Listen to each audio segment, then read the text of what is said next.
Boa noite. Mais um encontro nosso.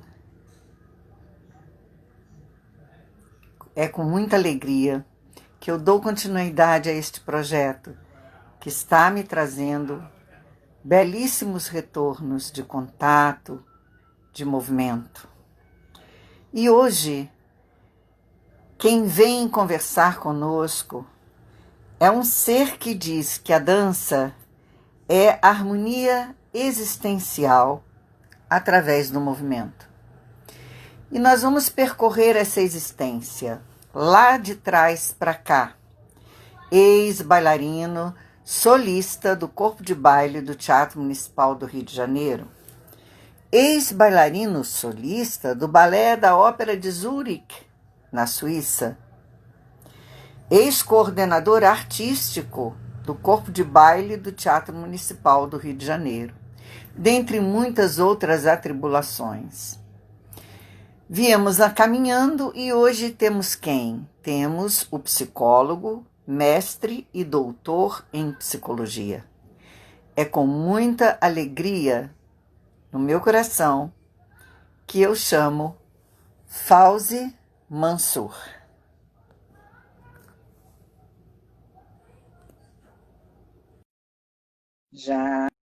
Já está aqui entre nós, eu já enviei, estou aguardando. E aí? Boa noite, minha querida amiga, colega, parceira. Tudo bem? Tudo bom, meu querido? Tudo mais bom.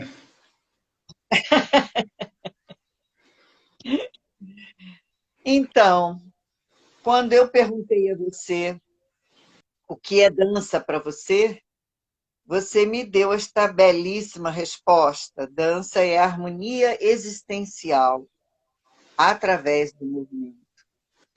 Eu queria começar esse nosso encontro ouvindo você falar um pouco sobre isso, sobre essa harmonia existencial que a dança manifesta. Olha, então, bom, primeiro, muito obrigado, minha querida, pelo convite. É um prazer enorme, você sabe disso, desde o início da década de 80, então não tem surpresa nisso, né? Então, e a ideia é o seguinte, né? Eu fui apresentado à dança muito cedo. A minha mãe, ela foi aluna da Escola de Dança Maria Oleneva, quando não era Maria Oleneva ainda, na década de 40, lá no Teatro Municipal, essas coisas todas. Ela falava muito de todas as pessoas, ela falava muito do Václav Velček, uma série de pessoas assim daquela época, e eu acabei indo para a ginástica olímpica por questões, né, múltiplas. Mas na década de 70 ainda, mesmo já ginasta, minha mãe levava a gente, minhas duas irmãs e eu, para assistir espetáculos que vinham lá da antiga União Soviética. E era muito interessante, eu gostava muito, mas não tinha uma tradição de rapazes, muitos rapazes, fazerem aula de dança. Fui para a ginástica e os caminhos me levaram, finalmente, para a Academia de Balé Tatiana Leskova, onde nós nos conhecemos. E aí foi foi o início de uma jornada muito, muito profunda, muito interessante. Eu fiquei um tempo lá, eu tive a sorte de fazer aula obviamente com você, com o professor Aldo, e eu fui compreendendo um pouco melhor do que eu imaginava que eu poderia compreender o que é a dança clássica, que foi meu primeiro momento de compreensão da dança. E foi muito interessante, porque era um trabalho, principalmente, e aí não é porque estou na sua presença, mas assim, era um trabalho que hoje em dia já é muito mais fácil falar de consciência corporal. Mas na época não tinha essa expressão, ninguém falava disso. Menos ainda numa aula dessa técnica clássica. Nossa Senhora, né? Nem pensar. E aí, todos os seus alunos, né, principalmente eu me lembro muito da Paola, né, você obviamente, né, uma das suas favoritas, né, o quanto você trabalhou com ela, a consciência da rotação da cintura pélvica, que nem chamava isso, era bacia, enfim, né? E eu fui percebendo o quanto isso fazia diferença Eu fiquei pouco tempo, eu tive a sorte de ir logo para o Teatro Municipal, fiquei um tempo lá e fui para a Ópera de Zurique. E lá eu fui percebendo o quanto era importante, porque eu sempre fui uma pessoa muito mental, mas ao mesmo tempo física, e eu fui percebendo que essas coisas não eram antagônicas. A mente não se opõe ao corpo. Aliás, essa divisão ela é só didática, nada além disso. Como a razão não se opõe à emoção, elas se complementam. E aí eu fui vendo o quanto era interessante, eu tive muita sorte, eu posso dizer que é sorte, ou sei lá, ajuda espiritual de ter encontrado você, o professor Aldo, que eram pessoas que tinham uma outra consciência, para entender que tudo pode ser feito com muito mais harmonia, tudo pode ser feito com muito mais cuidado, ou seja, eu entendo, e eu acho que a importância, talvez, dessa nossa conversa, nem sei se você tinha consciência do quanto as suas aulas eram terapêuticas, não eram psicoterapêuticas porque não era a proposta, mas eram terapêuticas no sentido de cuidar. E eu fui percebendo que um dos aspectos existenciais mais profundos é o cuidado. A gente cuidar, se a gente não consegue cuidar da gente, a gente não cuida de ninguém. E eu fui percebendo, né, o quanto era importante, naquele momento, eu cuidar de mim. Eu estava no início da minha vida profissional, 21, 22 anos, e fiquei um tempo, e depois eu fui vendo, através da dança e através da psicologia, que as duas coisas se complementavam, a ponto de eu escolher, entre aspas, né, claro, né, eu fiz uma prova e tudo mais, entrar para o Instituto Federal de Educação, onde é um curso de licenciatura em dança. Então, forma-se professores de dança. E aí eu fui vendo que as duas coisas podem se organizar. A dança e a psicologia, ou seja, tudo no fundo, eu entendo como sendo um caminho ou um meio para a gente conseguir a realização pessoal, a realização existencial e espiritual, através dessa conjunção mente e corpo que é, junto com o espírito, o ser humano. Então, esse foi o caminho inicial. É bonito, né? Quando nós podemos observar que, se formos olhar para o processo da dança primitivamente, a parte primitiva da dança, ela já mostra isso, né? Que através da dança se buscava conexão com a cura, Sim. com tudo, né? O homem, aliás, o ser vivo, porque os animais também dançam para chegar, né? Dança para conquista, dança para se mostrar, dança para se defender, né? Então, existe uma série de danças, sempre com um fundo e um fim voltado para a conquista, né? Sim. Seja do que for. Então, quando você traz isso para o cuidado com a parte psicológica, com o amadurecimento da mente quanto um todo, então eu queria que você falasse um pouco sobre isso. Como é que você já deu aí a nuance, né? Você foi lá, fez não sei o quê, mas assim, eu conheci um Fauzi, hoje eu conheço um outro Fauzi. Sim. Obviamente, né? Que a gente vai se transformando, vai caminhando pela vida e vai construindo coisas. Sim. Mas como é que foi isso? Como é que surgiu mesmo, de fato, esse desejo de se aprofundar na psicologia? Olha, na psicologia surgiu de uma maneira muito inusitada. Aliás, a dança surgiu de forma inusitada, a psicologia também. Eu acho que eu nunca fiz grandes escolhas, eu acho que eu me deixei aberto e as coisas foram surgindo. Isso aí foi em 92, 93, 1992, 93, eu ainda estava na Europa, ainda era da Ópera de Zurique, e eu tive uma chance de fazer um curso de pós-graduação na Universidade de Zurique. Era uma pós-graduação em filosofia, e eu achei fantástico, que era um estudo de alguns textos de alguns filósofos franceses existencialistas. E eu achei absolutamente fantástico isso. Eram textos principalmente do Jean-Paul Sartre, né, que naquela época, enfim, né, continua sendo muito importante, mas naquela época ele era o bam, bam, bam da história, junto com alguns alemães e tudo mais. E eu achei absolutamente fantástico. E a gente trabalhou também alguns textos do Michel Foucault. E aí eu fiquei achando incrível o existencialismo.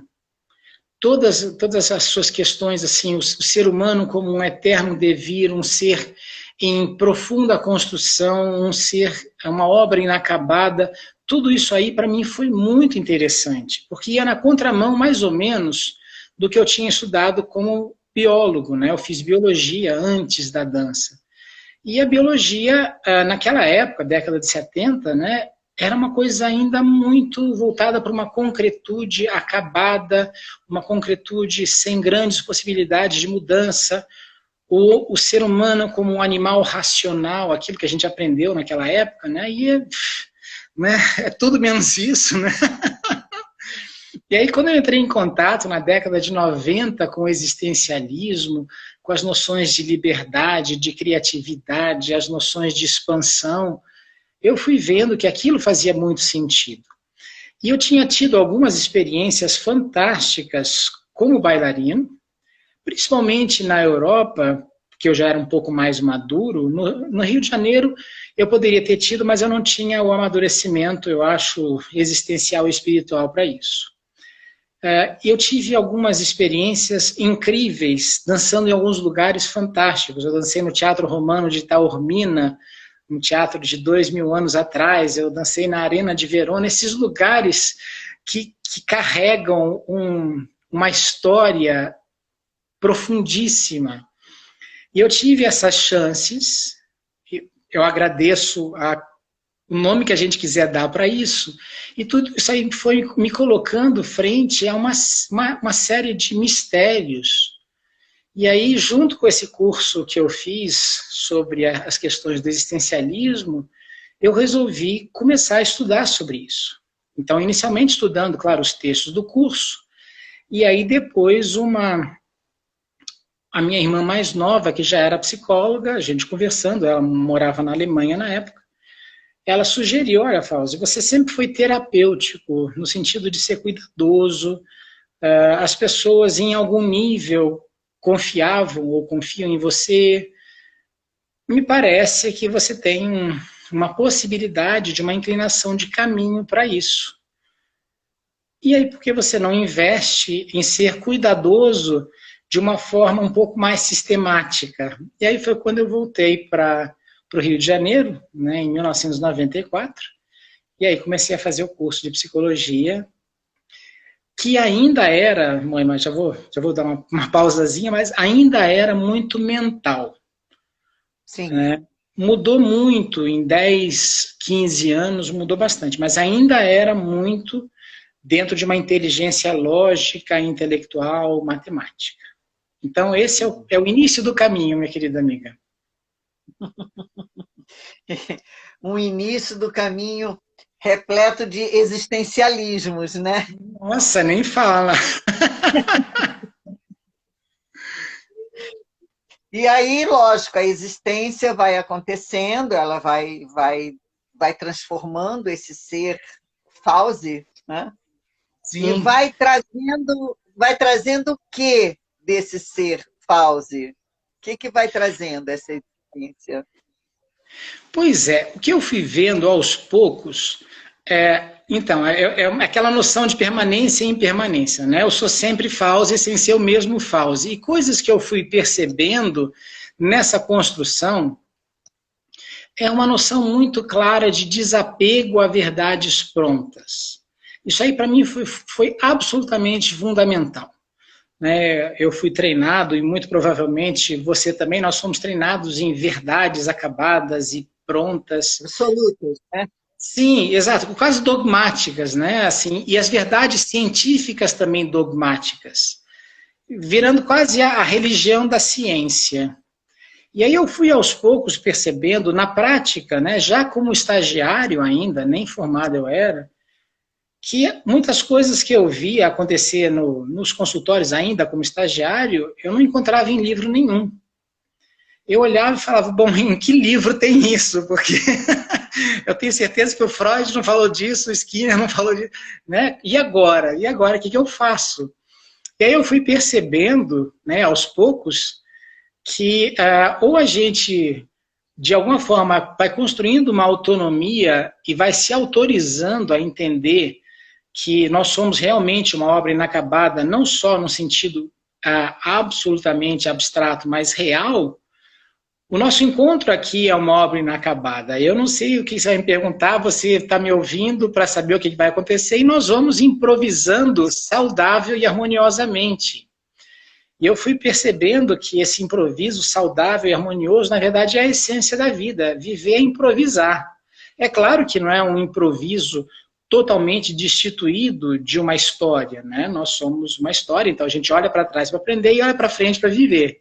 Então, essa relação, para mim, ela foi sempre se tornando mais verdadeira, inclusive. Então, eu fui vendo e fui construindo lentamente um desapego a essas verdades absolutas, como você falou, e tentando, aos poucos, me desapegar um pouco também de um passado que meio que acabe por gerar um determinismo futuro. Então, eu fui vendo realmente que lidar, e hoje em dia, então, pensando nesse momento pandêmico nosso, né, quem poderia prever isso e quem pode controlar isso, né? Então, a ideia é prever para controlar e controlar para prever, né? Se é que existir um dia, não precisa mais. Então, tudo isso aí, né? Já podemos deixar de lado, né? Prever para controlar, controlar para prever. É uma coisa muito louca, porque essa palavra controle é um negócio louco, né? Eu acho que esse controle é um negócio, né? Um negócio que é rolê, mas você contra-rolê, não vai rolar. É um horror. E é isso. Então, foi muito nessa direção. E o meu trabalho hoje em dia, né, nesse curso de licenciatura em dança, eu dou aula tanto de dança clássica, quanto de psicologia do desenvolvimento, enfim, uma série de trabalhos, porque um professor precisa ter noção não só da técnica, mas também da psicologia e tudo mais. E o que a gente mais vem trabalhando hoje em dia é exatamente isso, lidar de forma saudável e criativa com o imprevisível, com o inesperado, com o imponderável, com o incontrolável, mas lidar saudavelmente com isso e gerando opções, construindo opções, acima de tudo. Sim. Construindo opções em cima daquilo que nos surpreende, né? Sim, Eu exatamente. vejo que a dança, a tal da resiliência, né? A dança, inclusive a dança clássica, eu acho que a técnica clássica ela ajuda muito a fortalecer essa resiliência. Às vezes, Isso. quando eu falo isso, as pessoas não conseguem compreender muito bem, não. Mas a técnica clássica, enquanto técnica clássica, ela nos dá ferramentas para que possamos executar, trabalhar essa transformação constante e permanente que nós somos. Sim. Ela dá uma... Não é? Como é que você vê isso? Enquanto Olha, professor de dança. eu concordo plenamente. É uma coisa interessante, porque eu acho que todo o nosso trabalho como seres humanos, ele acontece em níveis distintos. Então, uma aula de dança clássica, por exemplo, ela, claro, né, a gente está pensando que existe um trabalho muscular, e é muito claro, e ósseo e tal, mas a questão, ela é muito diferente. Então, vamos pensar, por exemplo, nessa questão da resiliência que você falou. Então, a dança clássica, em termos de técnica, ela tem uma proposta sofisticada, mas muito clara. E a gente precisa trabalhar também quais são os nossos limites, inclusive emocionais, para lidar com isso. Porque muitas vezes, você sabe tão bem ou melhor do que eu, o quanto é frustrante você imaginar que esse é o caminho e você não consegue gerar esse caminho imediatamente. Então, o trabalho de resiliência também é um trabalho de resiliência não somente física, mas também emocional.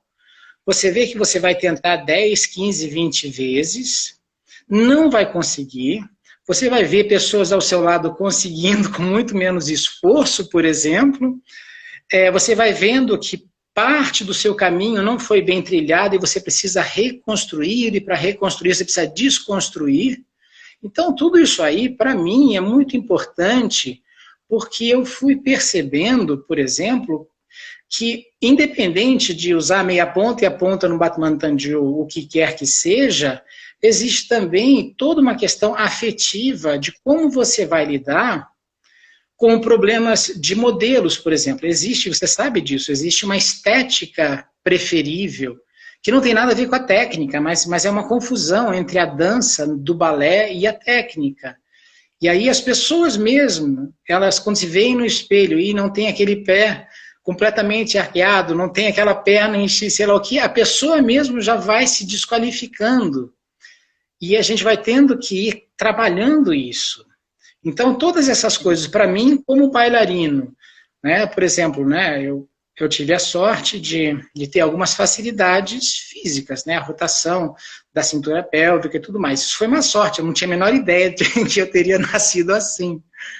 Mas, assim, quando eu cheguei na Europa, em 87, eu olhava algumas pessoas fazendo, e assim, eram pessoas de muito boas escolas, naquela época ainda tinha a cortina de ferro, então o povo que vinha do leste europeu, eles eram impressionantes. Eu falava, meu Deus do céu, o que é isso? Eu nunca vou chegar nesse lugar, enfim. Então, também tinham as questões de comparação, porque quer queira, quer não, a nossa educação ela é sempre, e eu não entendo isso como sendo positivo, mas é real, é uma educação por comparação. E tudo Sim. isso aí foi bem difícil para mim, foi um aprendizado enorme, de controle, inclusive dessa frustração, olhar e falar, cara, eu não consigo, e eu não vou conseguir isso, por exemplo, mas eu vou conseguir outras coisas. Então, então assim, nós somos pessoas de amplas opções, mas eu não sou ilimitado. Eu não comecei aos 7 anos de idade na Ópera de Paris, né? Eu comecei aos 20 anos de idade. Então, existem circunstâncias que têm que ser levadas em consideração. E tudo isso aí, para mim, foi um grande aprendizado e que eu trabalho com os meus estudantes. Hoje mesmo a gente teve uma aula de psicologia voltada para, né, a docência da dança clássica. E foi bem interessante, a gente trabalha muito isso. É isso, minha querida. Eu acho, inclusive, quando você fala em processo emocional, isso sempre foi uma coisa que, para mim, eu sempre trouxe como prioridade, desde o primeiro instante que eu entrei dentro de uma sala de aula para dar aula, Sim. porque eu achava que eu não tinha jeito para dar aula para ninguém. Então, eu achava que não tinha mesmo, não. Eu fui meio que empurrada por necessidade. Não tinha Pois outro é. jeito, vamos lá. E aí eu fiz um pacto comigo mesma. Falei, não, se vai ter bailarino, se não vai ter bailarina, isso eu não quero saber. Eu quero que as pessoas entrem aqui, dancem e sejam felizes. Isso é que me interessa, que elas fiquem felizes, né? Sim. Que elas não saiam daqui se autoflagelando, se arrebentando, como eu fiz comigo. Eu não quero ser como professores, como foram comigo, né? Que fizeram isso. Então, você traz essa coisa da emoção, da estrutura emocional. E aí eu vou voltar para aquela história que eu falei da técnica do clássico, que teve uma vez agora que eu estava conversando com umas pessoas, eu falei, para mim, não tem movimento melhor para você estruturar um processo de autoconhecimento do que a técnica do balé clássico. É pior que é. É sério, eu falo isso, as pessoas pensam que eu brinco. Não, é porque ela exige muita coisa de você, né? Muita Sim. coisa. Mas se você usa essa muita coisa na direção de um suporte, de um apoio para o seu processo emocional, que é como você falou, eu não tenho aquele pé, mas eu tenho o meu pé. Né? Logo no começo, a consciência corporal, para mim, é fundamental, Sim. porque você precisa descobrir quem é você. E aí, nessa história de professor, de docência, de dança, de balé clássico, de psicologia, você fez aí uma rede, né? Uma teia maravilhosa de construção do ser humano. Como é que você vê isso? Olha, eu acho que a gente vai sempre, você e eu, a gente vai pelo mesmo caminho. Uma aula de técnica clássica, ela não é um fim em si mesma, ela é um meio. E se a gente não consegue entender que tudo é construção humana, nós deveríamos ser donos da construção e não servos e escravos dela. E se a gente não consegue construir a ideia de que tudo que a gente faz tem que ter como objetivo final e primordial ser feliz, ser saudável, ser harmonioso, não vale nem a pena fazer. Porque aí nós vamos cair em esvaziamento do sentido primário da própria existência, né? A questão do existencialismo, e aí, pensando nisso, vai nesse sentido. As coisas, elas não têm vida própria. Das duas, uma, ou a gente constrói o nosso sentido para o que a gente faz, ou a gente vai ter que importar um sentido alheio que não é nosso, e que jamais vai servir por completo para nós. E a gente vai ter que ir se atrofiando, se deformando para se encaixar nisso aí. Então, o ideal do outro, né? Acaba entrando na existência do outro, né? Já deixa de ser a sua. Sim. Desculpa. Sim. E esse é um trabalho que faz parte, eu entendo, de qualquer profissão, se a gente pudesse, né, pensar nisso, não só da dança ou da docência na dança, mas qualquer profissão, se a gente não conseguir ter uma clareza, uma lucidez para a gente entender que a proposta é ser feliz, e ser feliz não é só ficar alegre, né? Que a gente pode ter momentos alegres de uma existência extremamente infeliz. Mas se a gente entende que, pois é, e as pessoas confundem alegria com felicidade, enfim, né?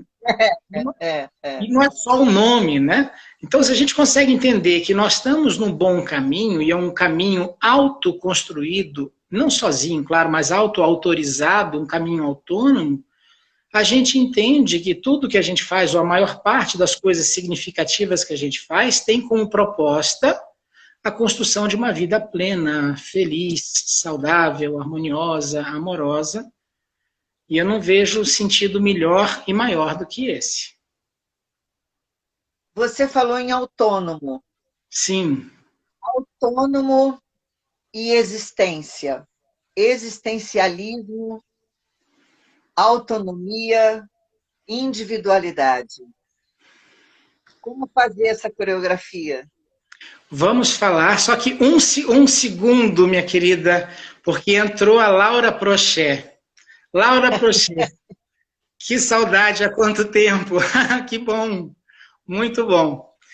Enfim, desculpa.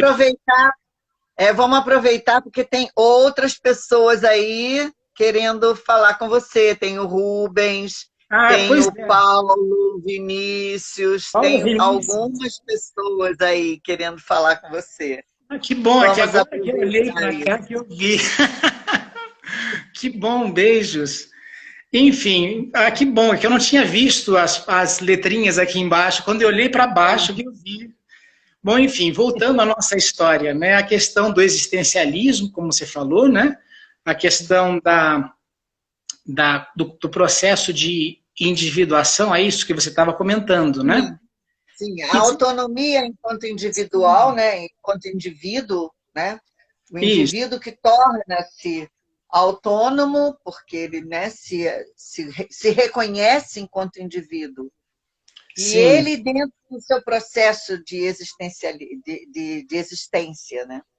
Olha, eu gosto muito, quando eu trabalho em psicologia ou em dança, em psicologia eu sou professor há uns 23, 25 anos, pensar qual é a etimologia da palavra, né? E a palavra autonomia, si mesmo, né? Nomos significa lei, regra, norma, e autonomia, em princípio, significa você construir as suas próprias leis e regras, claro, existenciais. Significa que você, acima de tudo, deveria ser o grande protagonista do o seu processo de individuação, que não é individualismo, é individuação. E o que tem de importante nisso? Isso é muito importante, essa diferença, né? É muito importante. E não são só duas palavrinhas, né? Não são. E aí tem o Carl Gustav Jung, né, o discípulo e depois o dissidente lá do Freud, ele tem uma frase que para mim é fundamental. Ele fala assim: o ser humano nasce original e morre cópia. Então, eu acho isso uma das frases mais contundentes, porque o processo de educação em casa e na escola, em qualquer lugar, muitas vezes vai gerando isso, um abafamento da nossa autonomia e uma tentativa de ir construindo, né, a partir de modelos e padrões muito rígidos, como a gente falou, verdades absolutas, as pessoas vão construindo, em algum nível, uma apropriação das verdades alheias. E existencialmente não existem verdades, existencialmente só existem opiniões. Mas muitas vezes é mais fácil a gente importar, quase que simbioticamente, uma verdade alheia do que construir a nossa. Também por uma vontade de não se responsabilizar pelas consequências das nossas escolhas. Então, outra palavrinha linda, responsabilidade. Eu adoro essa palavra. Sim. E olha só que interessante, e meu querido, eu vi aqui o meu querido Rubens Rocha, meu grande amigo. Enfim, o que eu acho muito importante nessa palavra responsabilidade, de novo, a etimologia da palavra, a palavra resposta e responsabilidade, por incrível que pareça, em latim tem o mesmo radical. Portanto, ser responsável dentro do humanismo e do existencialismo é ser aquele que gera a sua própria resposta, construída conscientemente. Porque muitas vezes nós somos porta-vozes de verdades alheias. Então, eu posso ser porta-voz das verdades dos meus pais, porta-voz das verdades da Bíblia, do Freud, de quem quer que seja, e a gente acaba tendo um discurso, muitas vezes convincente, mas vazio. Então, todo o processo de autorresponsabilização significa basicamente um processo de quem gera a resposta. Será que eu sou o porta-voz de mim mesmo ou porta-voz de quem quer que seja, porque eu, por algum motivo, me desresponsabilizo de construir o meu próprio caminho? Quais são as consequências desta responsabilidade? Olha, qualquer coisa. Sim, uma das coisas que eu gosto do existencialismo é que é tudo escolha. Existem escolhas que fazem a gente andar em círculos e cansar e nunca sair do lugar, e existem escolhas que pode ser que gerem bons caminhos. O que eu vejo dessa autodesresponsabilização é que a vida fica, de alguma forma, empobrecida. Então a gente vai virando meio que personagem, vai virando mais um clichê do que qualquer coisa.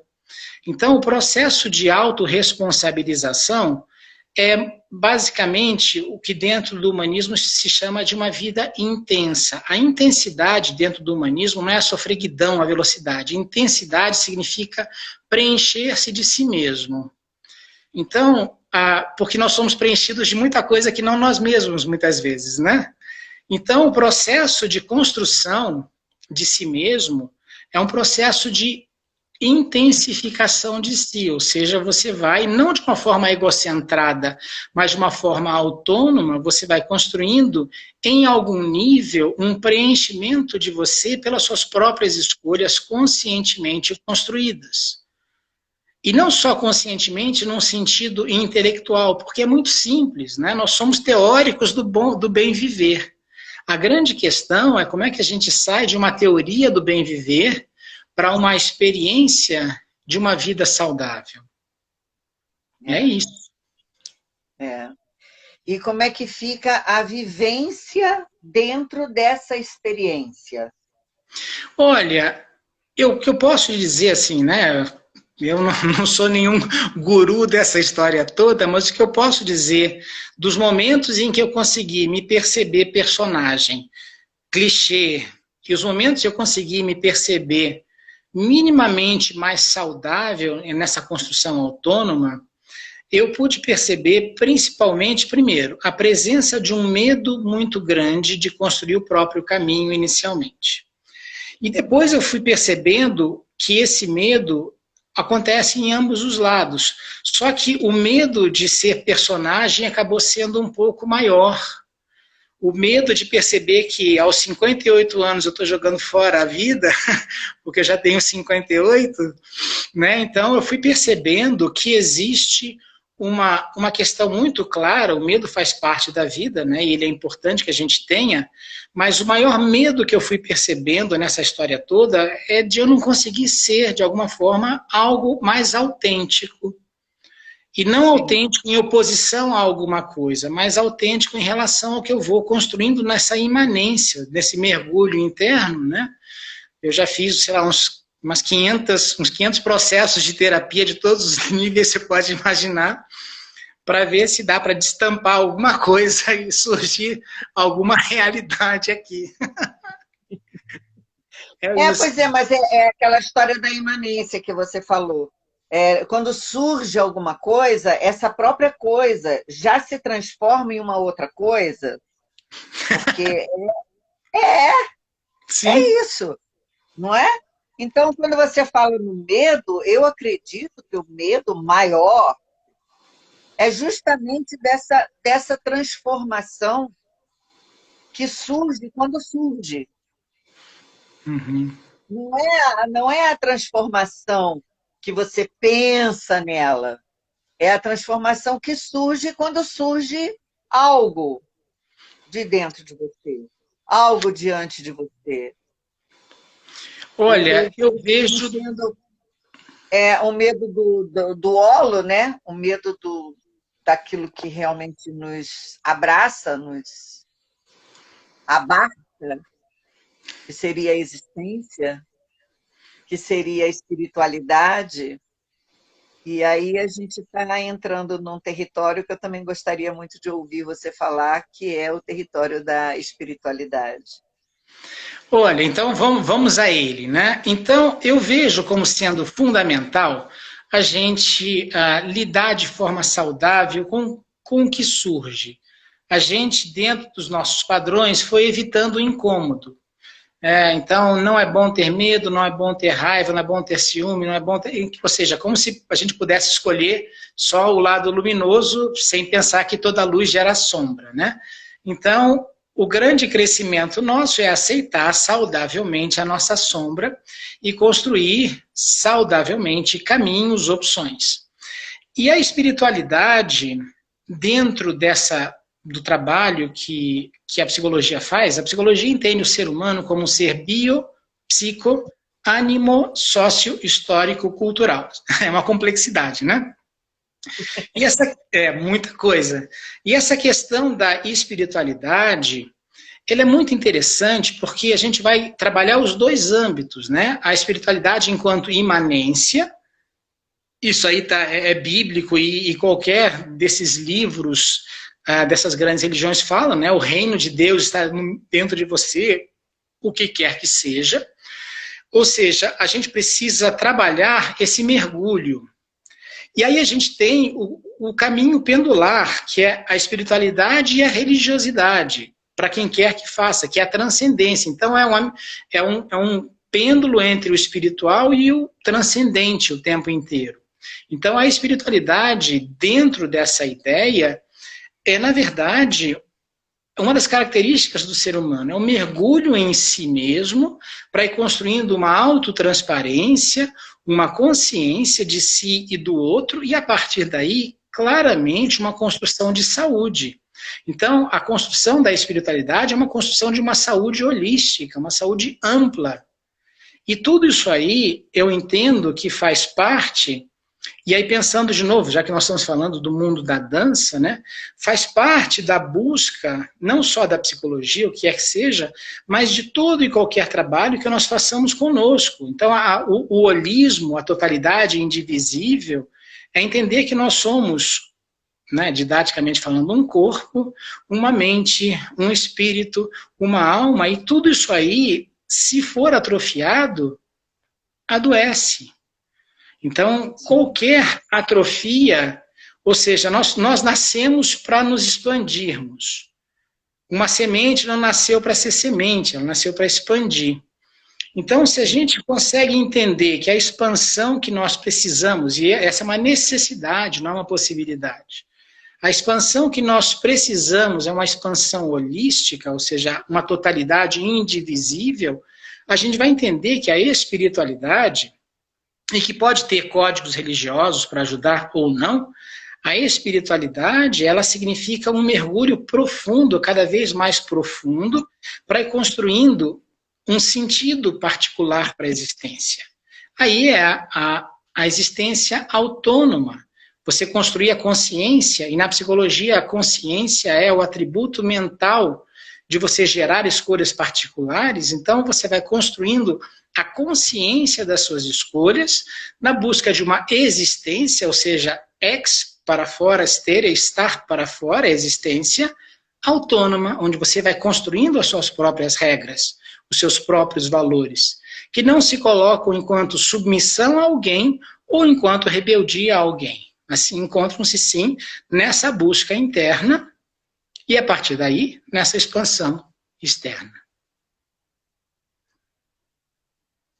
Coisa mais linda! Coisa mais linda! É isso aí, Moema. É muito gostoso quando a gente escuta essas coisas assim, né? É muito bom. Falar sobre isso também é ótimo. É bom demais, não é? É uma verdadeira coreografia fantástica. É isso. Que você faz a coisa mais lindinha. Muito bom. Que a gente vai fazendo esse tricô entre cérebro e coração, esse 8 que fica circulando aqui, pois é. Faz essa totalidade existir, não é? É muito então, bom. Né? Professor maravilhoso. Como é que é para você essa história do professor? Né? Nós fomos ao bailarino, nós fomos ao psicólogo. Eu vou aproveitar essa deixa do professor maravilhoso aqui. Como é que é a história do professor Pause? Olha, de verdade, é o lugar onde eu mais me realizo. Longe. Eu gosto de ser psicoterapeuta, gosto de ser psicólogo, tanto trabalhando com pessoas no sentido assim individual como com instituições, eu gosto. Eu adorei ser bailarino, mas nem perto, nada chega perto do momento de uma sala de aula. É o lugar onde eu sinto que eu mais me realizo. E é interessante... obrigado. E é interessante também pensar que dentro do existencialismo, a autorrealização, a palavra autorrealização é a ação de você se tornar uma realidade. Eu gosto muito do jogo das palavras, né? É uma ação de você se tornar real. E para mim, um dos lugares onde eu me torno mais real, que eu me sinto mais real, é numa sala de aula. Seja uma sala de aula de dança clássica, ou seja uma sala de aula de psicologia, o que quer que seja da psicologia, ou seja no encontro desses, né? Que eu não estou sendo um professor aqui, mas eu estou professando alguma coisa, né? Então, para mim, a sala de aula é um lugar de construção de caminhos existenciais, que se utiliza, claro, de um texto, se utiliza de um passo, o que quer que seja, mas no fundo é um lugar para a gente ir construindo um instrumental pessoal para lidar com a vida, um instrumental pessoal para começar, inclusive, a gostar de si. Que muitas vezes eu vou vendo as pessoas, por conta de modelos que elas não compatibilizam, pelo motivo que seja, ou estético, ou intelectual, ou cultural, elas constroem um olhar pejorativo sobre si mesmos. Então, é um espaço, seja uma sala de dança, é um espaço, seja lá de uma sala de psicologia, onde as pessoas elas vão, em algum momento, começando a perceber que esse olhar para fora ele não precisa existir com um peso tão grande e que o olhar para dentro é, na verdade, o grande olhar. Como diz o nosso amigo Jung, quem olha para dentro acorda e quem olha para fora sonha. É isso aí. Na verdade, eu comungo com você. essa verbalização que você colocou sobre o professor, sobre estar. Eu dedico sempre àqueles que querem aprender alguma coisa comigo o fato de eu ser alguém, porque é justamente dessa partilha, dessa troca, dessa junção, dessa dança, dessa coreografia entre dar e receber, absorver e expandir, né? Esse pulsar é que realmente me faz reconhecer-me diante da minha vida própria. Vamos dar uma olhadinha, porque a gente já está chegando aqui no finalzinho. A Laura botou, ele queria que eu dançasse um balé de malha rosa e leotar branco, quando foi diretor. Eu me recusei, eu sabia que não tinha físico para esse tipo de figurino. Eu não consigo ler aqui. É, né? Vai passando. Ela diz assim, ainda bem que ele tem essa calma e fez psicologia para me entender. Pois é, Laura Prochê, não é fácil essa vida, não. Eu vou dar uma passada aqui para ver se tem alguma pergunta. Tá bom. Deixa eu ver aqui. Espera aí, porque essas letrinhas aqui, às vezes elas me pegam de surpresa e não rola, né? Não rola. É um negócio impressionante. Às vezes rola, às vezes não rola. São aí, ó, as surpresas da vida. Vamos lá, vamos ver se vai rolar.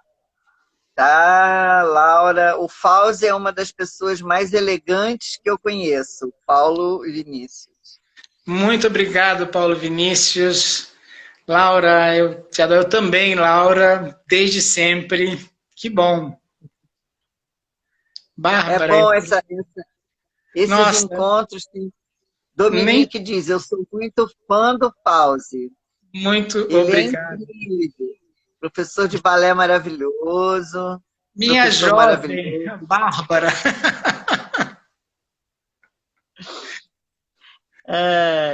Muito bom, chegou, que bom que chegou. Meu jovem. Sim, a minha jovem. A Juliana. Muito Você bom. Você está conseguindo ver agora que eu estou rolando? É só quando passa, pois é. Aí eu não consigo nem, assim, passa muito rápido. Meu querido amigo... Na hora, é por isso que eu dou sempre uma pausa aqui no finalzinho, para a gente poder ir rolando e vendo. Pois é, muito bom. As pessoas foram escrevendo. Porque depois se perde, né? Pois é. A Miriam entrou, Laura, Beth, muito bem. Muito bom. Reflexão, linda constatação, maravilha. O Rubens foi o primeiro a entrar, ele entrou logo. Assim que a live começou, ele já entrou, já. Pois é, o problema é que essas letrinhas aqui nesse celular são, são para pessoas de menor idade. É isso aí. Então, eu estou rolando para a gente ver. Meus filhos estão muito bem, obrigado. Bárbara, estão morando comigo aqui em Brasília, graças a Deus. E como é que está seu filho nas aulas de balé? Olha, está indo? Agora está mais ou menos, né? Com essa pandemia, está meio complicadinho, então eu estou ajudando ele aqui, mas os estúdios não estão funcionando, então está tudo meio complicadinho, mas ele está feliz, amanhã ele tem ensaio, então as coisas estão caminhando. Fauzi, nós estamos no tempo de encerrar, porque eu não deixo chegar no finalzinho, porque senão o Instagram me corta e eu não consigo salvar no IGTV. Eu aprendi apanhando, né? Entendi. Levei umas escorregadelas aí com a Bárbara, com o Manuel Francisco, que foram os primeiros, aí eu dei umas escorregadas. Vim aprendendo. Cobaias. Cobaias, as minhas cobaias. Então, nós estamos encerrando e eu queria que você se despedisse e deixasse aí as suas palavras de encerramento. Então, vamos lá. Primeiro, minha queridíssima Moema, muito obrigado. Você sabe do prazer que é. Que bom que a gente conseguiu se encontrar um pouquinho aqui em Brasília antes dessa história toda, né? Muito rapidamente, mas que bom. Muito obrigado, né, pelo convite, pela oportunidade. Que bom os meus queridos Rubens, Laura, Bárbara, da década de 80 e tantas outras pessoas que entraram, muito obrigado. Vocês vivem no meu coração, é bom demais. Rubens é o Heitor que faz dança, é o mais velho, o Arthur faz futebol. Beijos para todo mundo e, olha, Moema, estou à disposição para qualquer outro momento que você queira que a gente complemente essa nossa conversa aqui. Tá bom? Tudo bem, meu querido. Gratidão a todos que estiveram aqui. Nós tivemos um público com a gente muito gostoso. Lembro a todos que todas as conversas, todos os meus convidados, todos os encontros estão no IGTV. Quem quiser dar uma olhada, quem quiser, já teve o Rubens, já teve a Laura, já teve as pessoas, já estiveram aqui, já conversamos, a Paola, a Bárbara, o Manuel, então está tudo lá no IGTV. Outro dia me disseram que eu vou fazer um documentário, eu não sei. Estão querendo que eu faça uma coisa. Quem sabe? Pois é. Por enquanto, são momentos muito agradáveis que estão me auxiliando bastante nesse período de pandemia. Muito Estar bom. com vocês, conversar, trocar ideias, refrigerar a mente. Muito bom. Uma boa noite para todos vocês, gratidão pela presença, um beijo enorme, Fauzi, e a gente se encontra em Brasília, se Deus quiser, se tudo correr bem. Algum dia. Beijos, Beth, muito obrigado a todo mundo. Vou sair aqui.